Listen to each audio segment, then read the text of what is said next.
స్పష్టం చేశారు. పార్టీ నాయకులందరినీ ఏకతాటిపై నడిపించిన వైఎస్ ఆకస్మిక మరణంతో కాంగ్రెస్ రాజకీయం వేడెక్కింది.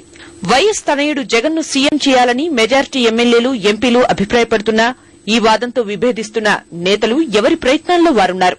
ఈ పరిణామాల నేపథ్యంలో సీనియర్ ఎమ్మెల్యేలు జేసీ దివాకర్ రెడ్డి, జానారెడ్డి కేంద్ర మంత్రి జైపాల్ రెడ్డితో ఆయన నివాసంలో సమావేశమయ్యారు. తాజా పరిణామాలపై ఆయనతో సుదీర్ఘంగా చర్చించారు. అపోహలు, అనుమానాలకు తావులేదని, అధిష్టానం నిర్ణయానికి కట్టుబడి ఉంటామని జైపాల్ రెడ్డి చెప్పారు. సీఎం రేసులో తాను లేనని జానా స్పష్టం చేశారు.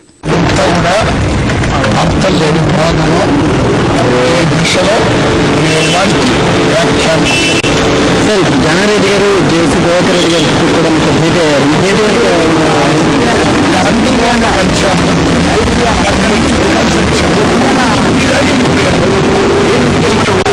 సార్ జగన్ సీఎంగా ఉండడానికి కోల్పోవడానికి మీరు సమర్పిస్తారు.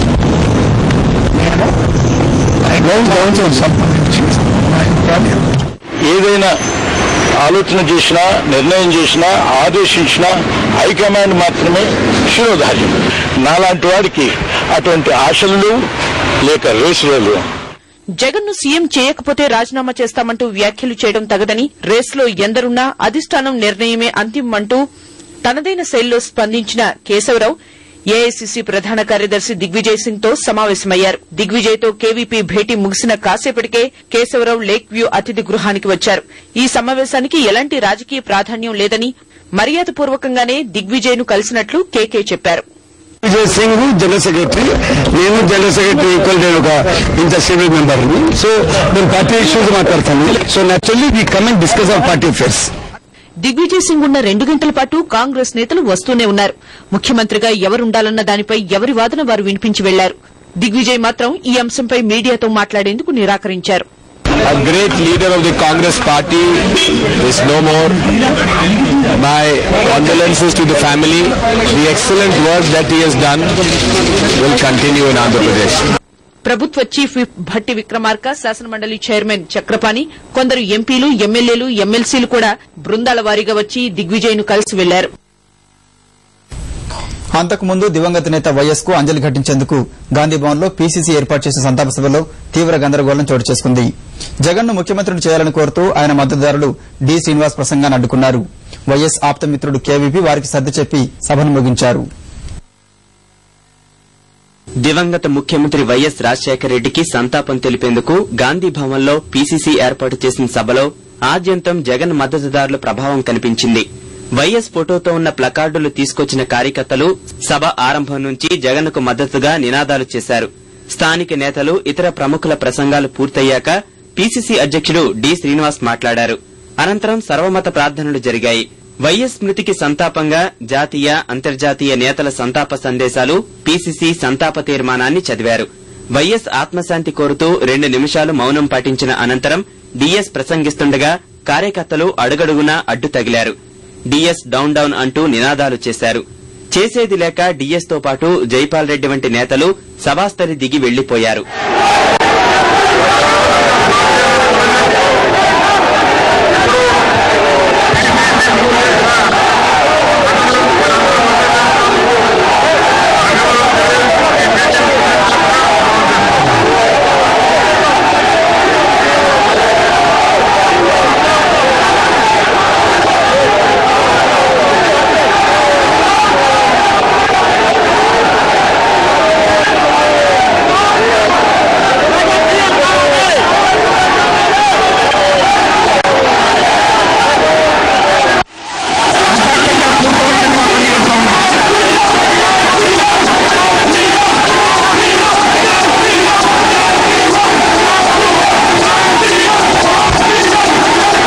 ఆ తర్వాత కూడా వారు శాంతించలేదు.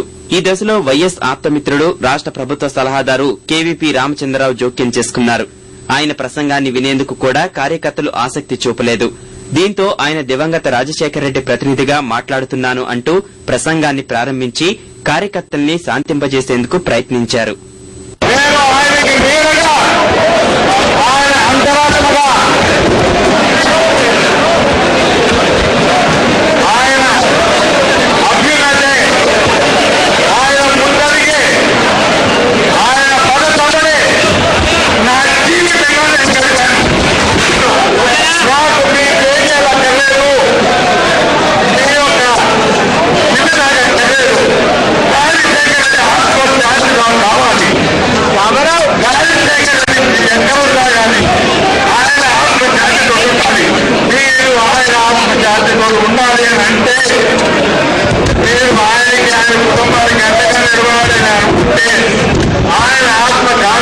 సాధించుకుంటే మా కాంగ్రెస్ వాళ్ళతో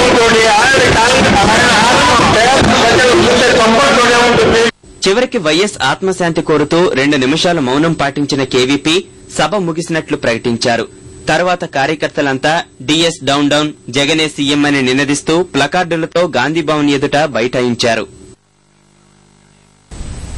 వైఎస్ సంతాప సభలో జరిగిన రసాభాస కాంగ్రెస్ కేంద్ర నాయకత్వాన్ని ఇరకాటంలో పడేసింది. సీనియర్ నాయకులంతా ఎలాంటి ప్రసంగం చేయకుండానే వెళ్లిపోయిన విషయం అధినేత్రి సోనియా దృష్టికి వెళ్లింది. స్పందించిన ఆమె పార్టీ రాష్ట వ్యవహారాల ఇన్ఛార్జి వీరప్ప మొయిలను పిలిచి 20 నిమిషాల పాటు చర్చించారు. అనంతరం సంతాప దినాలు ముగిసే వరకు ఓపిక పట్టాలని జగన్ శిబిరానికి మొయిలీ ఫోన్లో సూచించినట్టు కాంగ్రెస్ వర్గాలు తెలిపాయి. ఆ తర్వాత పార్టీ శాసనసభ పక్షాన్ని సమావేశపరిచి కొత్త నేతపై నిర్ణయం తీసుకుందామని చెప్పినట్టు సమాచారం. జగన్నే ముఖ్యమంత్రిని చేయాలంటూ 2 రోజులుగా కార్యకర్తలు చేస్తున్న ఆందోళనపై ఆయన స్పందించారు. రాష్ట ప్రయోజనాలు, వైఎస్ ఆశయాలకు అనుగుణంగా తదుపరి ముఖ్యమంత్రి అభ్యర్థిపై అధిష్టానం నిర్ణయం తీసుకుంటుందని జగన్ ఆశాభావం వ్యక్తం చేశారు. తన తండ్రి మరణం తర్వాత తమ కుటుంబానికి అండగా నిలిచిన సోనియా గాంధీ, ప్రధాని మన్మోహన్ సింగ్, వివిధ రాష్ట్రాల ముఖ్యమంత్రులు, నాయకులు, కార్యకర్తలకు ఆయన కృతజ్ఞతలు తెలిపారు. తనను ముఖ్యమంత్రిగా ప్రకటించాలంటూ కార్యకర్తలు ఆందోళన చేయరాదని, సంతకాల సేకరణ ఆపాలని జగన్ కోరారు. అధిష్టానం తీసుకున్న నిర్ణయానికి కట్టుబడి ఉందామని నాయకులు, కార్యకర్తలను కోరారు. 2014లో రాహుల్ గాంధీని ప్రధానిగా చూడాలని, తన తండ్రి ఆకాంక్షకు అనుగుణంగా పార్టీ శ్రేణులు పనిచేయాలని కోరారు. వైఎస్ పై ఉన్న అభిమానం, అనురాగంతో వందల మంది చనిపోవడం తీవ్ర ఆవేదనకు గురిచేసిందని, ఎవరూ ఆత్మహత్యలకు పాల్పడవద్దని మరోసారి విజ్ఞప్తి చేశారు. దివంగత వైఎస్ సంతాప దినాలు ముగిసిన వెంటనే కాంగ్రెస్ శాసనసభ పక్షం భేటీ జరిగే అవకాశాలున్నాయని పురపాలక శాఖ మంత్రి ఆనం రామనారాయణ రెడ్డి తెలిపారు. రెండోసారి ప్రమాణ స్వీకారం చేసిన ఆయన సీఎల్పీ సమావేశం ఎప్పుడు నిర్వహించాలనే అంశాన్ని పార్టీ అధిష్టానం నిర్ణయిస్తుందని ఆనం స్పష్టం చేశారు. శాసనసభాపక్ష నేత విషయంలో కూడా హైకమాండే తుది నిర్ణయమని తేల్చి చెప్పారు. ఎంసెట్ ఇంజనీరింగ్ మొదటి విడత కౌన్సిలింగ్ సీట్ల కేటాయింపు జాబితాను ఉన్నత విద్యామండలి విడుదల చేసింది. విద్యార్థులకు ఎస్ఎంఎస్ల ద్వారా సీట్ల కేటాయింపు వివరాలు పంపించామని కౌన్సిలింగ్ ఇన్ఛార్జి రఘునాథ్ తెలిపారు. వివరాలను వెబ్సైట్లోనూ ఉంచామని వెల్లడించారు. మొత్తం 1,46,155 సీట్లకు గాను మొదటి విడత కౌన్సిలింగ్ ద్వారా 1,38,671 సీట్లు భర్తీ చేస్తామని చెప్పారు. సీట్లు వచ్చిన విద్యార్థులంతా ఈ నెల 11 లోపు సంబంధిత కళాశాలలో ప్రవేశం తీసుకోవాలని కోరారు. ఈ వెబ్సైట్ లో ఏ కాలేజీలో ఏ సీట్లు కేటాయించామో